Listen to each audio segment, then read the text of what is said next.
Chiyo was born in Stockton, California. During World War II, I was evacuated to Aurora, Arkansas with my mother and my two sisters, and we left as soon as possible. My father enlisted in the Army and went to Mississippi for training. He was a member of the 442nd Combat Unit. Not until I was adult did I realize how lucky I was that he came back because of the high rate of casualties for that unit. My mother and sister and I moved to Missouri during that time, and Mother resented the fact that she lost her business during World War II.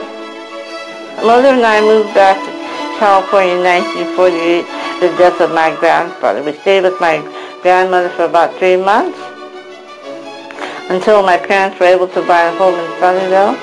I understand they had a hard time finding a home for 2 reasons. One, because of prejudice, and because homes were not built during World War II. So my parents bought a home in Sunnyvale in 1948.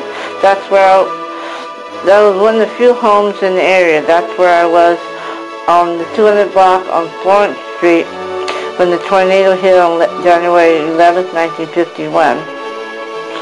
About a block away from the tornado, waiting for driven to McKinley School, which was 3 blocks away.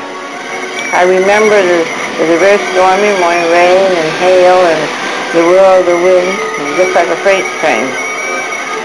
The lights went out, and it got very quiet. The tornado hit about 8:20. That's why I was still at home, because school started at 9 o'clock. And it did about $1.5 million in damage in 1951 dollars. Today it would be about $10 million. I remember asking if I had to go to school. The answer was yes. So we started out on the way. There was a large redwood tree down on the block. It had fallen not in the street but in the front yard, clipping the front porch of the house. We could not take our usual route to school because all the trees were blown down on Washington. We went down the 100 block of Florence. All the wires were down, had to go very slowly in and out of underneath all these power lines are out. They came running out of the house and asked my father to go to PG&E and notify them that the gas was broke. The gas lines were broken, but couldn't call them because the telephone was out.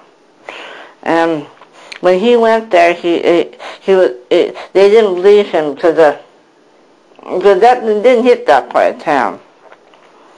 And there were quite a few students missing from school that day.